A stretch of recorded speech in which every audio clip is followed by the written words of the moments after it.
নমস্কার, সুপ্রভাত বন্ধুরা। তোমরা সবাই কেমন আছো? আশা করি প্রত্যেকেই ভালো আছো। তোমাদের সবাইকে বুলুস ব্লগ অ্যান্ড রেসিপিতে স্বাগত জানাই।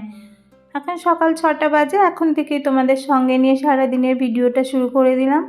চলো আমাদের চারিদিকের প্রকৃতির পরিবেশটা দেখাই। কি বলো তো, ঘুমের থেকে উঠে এই যে সোজা চলে এসেছি এই দিকটা আমাদের আর কি, যেখানে সমস্ত আমাদের ফলের গাছ, সবজির গাছগুলো আছে।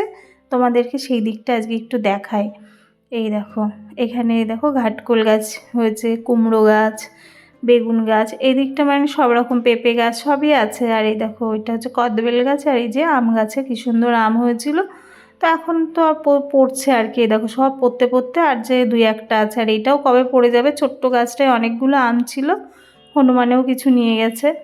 আর এই যে যা দেখানোর জন্য নিয়ে এসছে, এই যে মোসাম্বি গাছে দেখো কি সুন্দর মোসাম্বি লেবু ধরেছে আমাদের। তো আমি দেখে আমার এত ভালো লাগলো, তোমাদের সঙ্গে না শেয়ার করলে হয়, ওই জন্য আর কি তোমাদেরকেও দেখাচ্ছি। দেখেছো তো, মানে বেশ বড় বড় হয়েছে।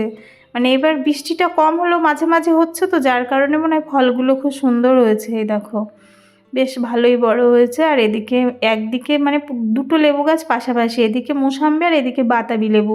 বাতাবি লেবু গাছেও বেশ সুন্দর বাতাবি লেবু হয়েছে। তো যাই হোক, ওদিকে তো দেখালাম মোসাম্বি। আর এই যে আম পড়তে পড়তে এই যে আজকেও দুটো পড়েছে। আর এই যে ভুট্টা গাছে কি সুন্দর ভুট্টা হয়েছে। এখন মেয়ে দিন গুনছে কবে বড় হবে।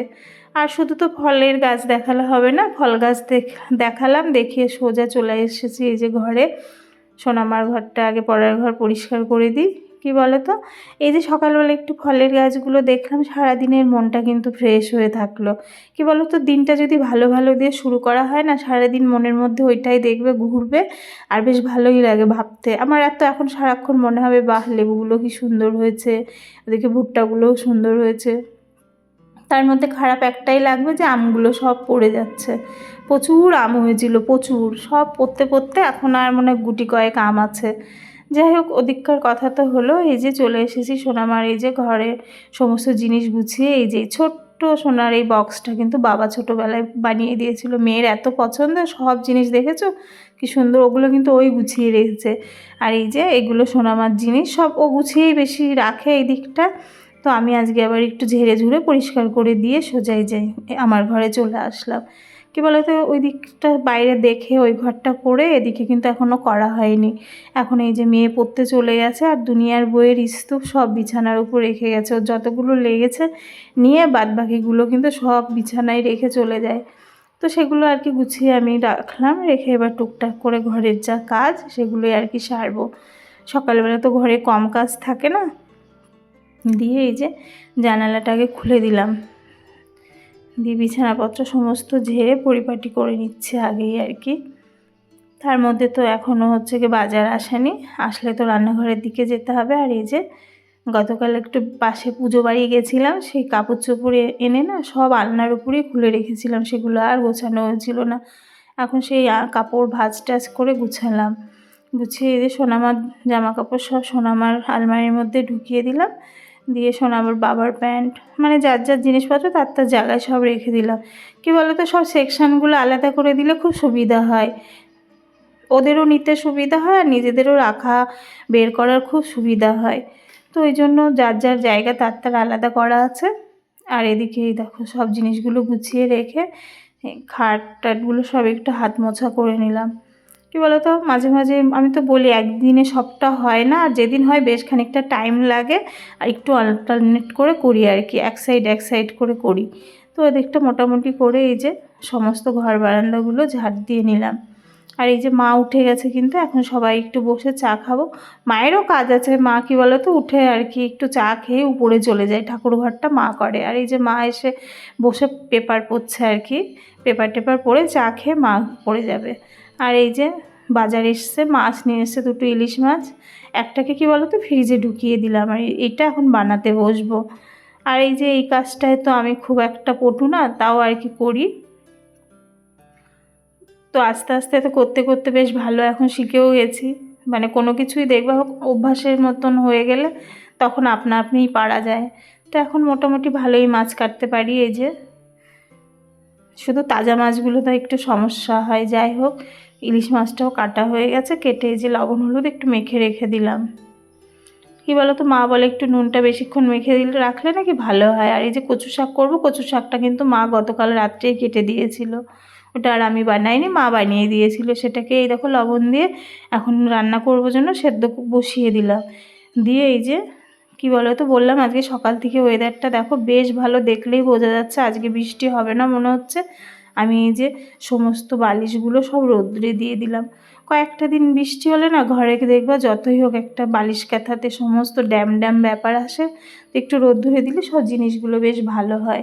আর এর মধ্যে দেখো রোদ দিয়ে এসে দেখি সমস্ত কচুটা খুব ভালো সেদ্ধ হয়ে গেছে, নামিয়ে এই যে কড়াইটা একবারে ধুয়ে মেজে নিলাম।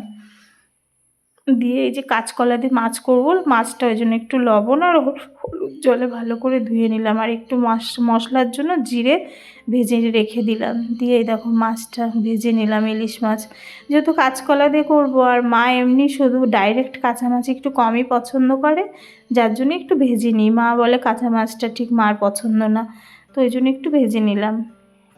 দিয়ে দেখো মাছগুলো ভালো করে ভাজা করে তুলে নিয়ে,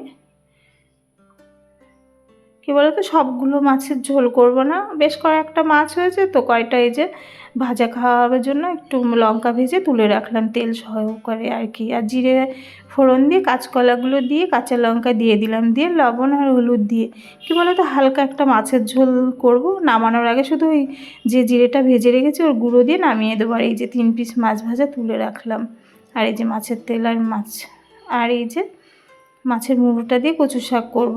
লবণ হলুদ ভালো করে মেখে নিয়ে এদিকে আর একটা কড়াইতে কচু শাকটা আর কি বসিয়ে দিচ্ছি। একদিকে মাছের ঝোল হচ্ছে, দেখো জলে ফুটে এসে গেছে, এখন মাছগুলো সব দিয়ে একটু বেশ খানিকক্ষণ জ্বালিয়ে নেব। আর এদিকে কচু শাক করবো জন্য মাছের মুড়োটা দেখো খুন্তি দিয়ে খুব ভালো করে ঘাটাঘুটি করে ভেজে নিয়েছি। আর এইদিকে দেখো তেজপাতা শুকনো লঙ্কা জিরে ফোড়ন দিয়ে কাঁচা লঙ্কা দিয়ে ওর ভিতর সেদ্ধ করা কচুটা দিয়ে দিলাম, মানে পরিমাণ মতন হলুদ আর স্বাদ মতন লবণ দিয়ে দিলাম। দিয়ে এই যে বেশ খানিকক্ষণ একটু নাড়াচাড়া করে নিলাম। আর এদিকে দেখো মাছের ঝোলটাও হয়ে এসেছে, জিরেগুলো ভাজা জিরেটাও ঠান্ডা হয়ে গেছে, এখন একটু গুঁড়ো করে নিলাম। নিয়ে এই গুঁড়ো সবটা লাগবে না কিছুটা। আর এইদিকেও দেখো কচুটাও বেশ হয়ে এসছে, এর মধ্যে এই যে ভেজে রাখা মাথাটা দিয়ে দিলাম। দিয়ে এবার বেশ খানিকক্ষণ জল শুকাতে হবে। দিয়ে এই যে মাছের ঝোল আবার একটু জিরের গুঁড়ো দিয়ে দিলাম, দিয়ে মাছের ঝোলটা তো হয়ে গেছে, এটা নামিয়ে নিলাম। তো হয়ে গেল মাছের ঝোলটা, তো এই যে হালকা মাছের ঝোল। আর এবার কচু শাকটা একটু টাইম লাগবে, কি বলো তো গ্যাসটা একদম কমিয়ে এই যে টুকটাক একটু কোটা, তারপরে একটা দুটো বাসন ধুতে ধুতে না দেখবা বেশি বাসনও থাকে না, এই যে ধোয়া হয়ে গেল। ওদিকে কিন্তু কচু শাকটা হতে বেশ টাইম লাগবে, আমি এখন বসে থাকলে আমার এই কাজগুলো পড়ে থাকবে, যার জন্য একবারে ধুয়ে নিলাম। নিয়ে এই যে সোনা কিন্তু পড়ে এসছে, আর মেয়ে তো এখন ভীষণ ক্লান্ত, এখন ওর খেতে দিতে হবে। আমি আবার আমটা কেটে দিলাম। কি বলো তো আমটা মা ওকে দিয়ে গেছে, মা মানে বললো সোনাকে দিস, তো সোনাকে আবার আমটা কেটে দিয়ে দিলাম। ও খাচ্ছে খাচ্ছে মানে খাবে, এই যে বরফ জল খাচ্ছে আগে। আর আমি ভাত বসাবোর জন্য এই যে চালগুলো ধুয়ে একবারে হাঁড়িতে নিয়ে নিলাম।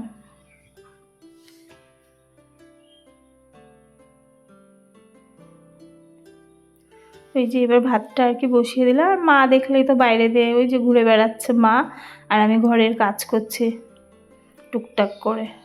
কি বলো তো এই যে মোছামুছি হয়ে গেলে না, সমস্ত কাজগুলো হয়ে গেলে স্নান করে উঠে শুধু খাওয়া দাওয়াটা করলে সমস্ত কাজ কিন্তু হয়ে থাকে। আর স্নান করে উঠে দেখবো কোনো রকম কোনো কাজ করতে অত বেশি ভালোও লাগে না। তো এদিকে সমস্ত মোছামুছিগুলো তো হয়ে গেল, মোটামুটি গ্যাস উনুনটাই বাকি আছে, মুস্তটা দেখছি পরে করছে। এদিকে কি বলো তো এই আষাঢ় মাসের মেঘ মনে হচ্ছে যেন আবার একটু মেঘলা মেঘলা, এই দেখো সমস্ত বালিশগুলো আগে তুলে দিলাম। কি বলো তো কোনো রকম রিক্সে যাবো না, বালিশে যদি কোনো রকম জল পড়ে না তো সমস্ত ধরো তুলোগুলো সব নষ্ট হয়ে যাবে, তো ওর জন্য আগে ভাগে আমি বালিশগুলো সব তুলে দিলাম। আর কি বলো তো যেই রোদ দেখেছিলাম আমারও একটু পাগলামো আছে, দুনিয়ার জামা কাপড় দেখো সব রোদ আলনার থেকে টান দিয়ে নিয়ে সব রোদ্দুরে দিয়ে দিয়েছে যে একটু গরম হোক। কী বলো তো, গরম হলে কয়েকদিন বৃষ্টির পরে একটু গরম হলে জিনিসপত্রগুলো বেশ ভালোই হয়, কোনো রকম মানে গ্যাস গন্ধ জীবাণু কিছুই থাকে না, তার জন্য। আর এদিকে এই যে মা আবার যে যার মতন যা পেরেছি রোদ দিয়েছি, মা কাঁঠালের আটিগুলো মা রোদে দিয়েছে। তো সমস্ত কিছু এই যে শাশুড়ি বৌমার কীর্তিকলাপ, ওদিকে কাঁঠালের আঠি, এদিকে জামা কাপড় সব আর কি হলো দিয়ে এই যে এখন কি বলো তো, আগে গুছিয়ে নিই। এত জামা কাপড় একবার অগোছালো করে রোদ্দুরে দিয়েছি, আর এর মধ্যে সোনামা এসে দেখো একেই কাজ করছি, তারপরেও একটা জিনিস তৈরি করেছে, কোনো মানে বান্ধবীর গিফট দেবে হাতে, তা কেমন হয়েছে। আমি যতক্ষণ না ভালো বলবো ওর ঠান্ডা নেই, তাই দেখাচ্ছে দেখো এই ঝিনুকটার মতন একটা করেছি মা, শেপ দিয়েছি। তাই আমি বলছি সুন্দর হয়েছে, যেই বললাম তারপরে চলে গেল, মানে আমি ভালো বললেই ওর কাছে ভালো। যাই হোক, তো ওইটা নিয়ে ও চলে গেল। আর এই যে আমার সমস্ত দুনিয়ার জামা কাপড় ভাঁজ করা আবার গোছানো কমপ্লিট হলো। তো এদিকটা হলো, আর রান্নাঘরে বললাম গ্যাস উনুনটা এখনও মুছিনি। আর এই দেখো মাছের ঝোল, শাকের মানে কচুর শাকের ঘন্ট, মাছ ভাজা, মাছের তেল সব আমার রান্নাবাড়ি কমপ্লিট। আর এই যে এইবার একটু এই জায়গাটা একটু পরিষ্কার করব, কি বলো তো, এই যে সমস্ত ফ্যান উতলে দেখবা গ্যাসের নিচটায় পড়ে, সেইটাই আর কি মুছে টুছে পরিষ্কার করে নিলাম। আর এই র্যাকটা রাখতে গিয়ে দেখছি একটু তেল তেল চিটচিট, মানে গ্যাসের পাশে যাই থাকে তাতেই দেখবা একটু বেশি তেল চিটচিটে হয়। তো সেটাকে আবার সব নামিয়ে একটু সার্ফ দিয়ে ভালো করে ধুয়ে মুছে নিলাম আর কি। কী বলো তো, জিনিসপত্র তেল চিটচিট করলে বিচ্ছিরি লাগে, তো সেটাই আর কি পরিষ্কার করে এই যে আবার জায়গাটা একটু চেঞ্জ করে নিলাম। কী বলো তো, এরকম একটু অল্টারনেট করে জিনিস রাখলে পরে জায়গাটাও পরিষ্কার থাকে আর জিনিসগুলোও পরিষ্কার থাকে। তো ওই জন্য আর কি ওই সাইডটা আজকে আবার সরিয়ে এই সাইডে দিয়ে দিলাম। তো এইভাবে পরিষ্কার করে করে জিনিস রাখার চেষ্টা করি, আর ভালোও থাকে পরিষ্কারও থাকে। আর এই যে সমস্ত কাজের মধ্যে কিন্তু ঘরগুলো মোছা হয়েছিল না, সকালে সবই হয়েছে, এখনও ঘর মোছা হয়নি, এখন ঘরগুলো আর কি সব মুছে নিচ্ছি। তো বন্ধুরা, এই পর্যন্ত তোমাদের আমার ভিডিওটা কেমন লাগলো অবশ্যই কিন্তু কমেন্ট করে জানিও। আর তোমাদের যদি আমার চ্যানেলের ভিডিওগুলো ভালো লাগে অবশ্যই সাবস্ক্রাইব করে দিও। আর যারা নতুন বন্ধু আছে তারা কিন্তু অবশ্যই সাবস্ক্রাইব করে দিও। আর যারা পুরনো আছো আশা করি প্রত্যেকেই সাবস্ক্রাইব করে দিয়েছো। তো বন্ধুরা, তোমরা দেখতে থাকো। এখন এই যে ঘরগুলো মুছা কমপ্লিট করে কিন্তু স্নান করব। সোনার বাবা আসবে, মাও ধরো উপর থেকে পুজো দিয়ে নামবে, তো সবাই আবার একসঙ্গে একটু খাওয়া দাওয়া করব। আর সোনা মা তো আছেই, সোনা মা, আমি, সোনার বাবা, সোনার বড়দিদি সবাই একসঙ্গে বসে আবার একটু খাওয়া দাওয়া করব। কাজ করে এই যে সব কাজ শেষে সবাই একসঙ্গে খাওয়া দাওয়া করার মজাটাই আলাদা। যাই হোক, এই যে সব ঘরগুলো এখন মোছা হয়ে গেল, মুছে টুছে এই যে স্নানে যাব আর কি। দিয়ে দেখো স্নান করে একটু নিজে রেডি হয়ে, মানে সিঁদুর পরে যেটা আর কি আমরা মেয়েরা স্নান করে আগে করি, সোজা চলে এসেছি। সোনার বাবা এসে গেছে, সববার ভাত বেড়ে নিয়েছি, আর সোনা মা স্নানে গেছে, ওরটা একটু পরে দেবো। আমার মায়ের আর ওর বাবার ভাত গুছিয়ে নিলাম। তো সবাই এক এক করে এখন আসবে, আমরা সবাই একসঙ্গে খেয়ে নেব। এই যে সোনার বাবাকে খেতে দিয়ে দিলাম। তো বন্ধুরা, এই পর্যন্তই আজকের ভিডিওটা, আজকে আর ভিডিওটা বাড়াবো না। তো এই পর্যন্ত কেমন হলো অবশ্যই কমেন্ট করে জানিও। আর এই যে 1:45 মতন, 2:10 বাজে, 1:45 না। তো এই পর্যন্তই, টাটা।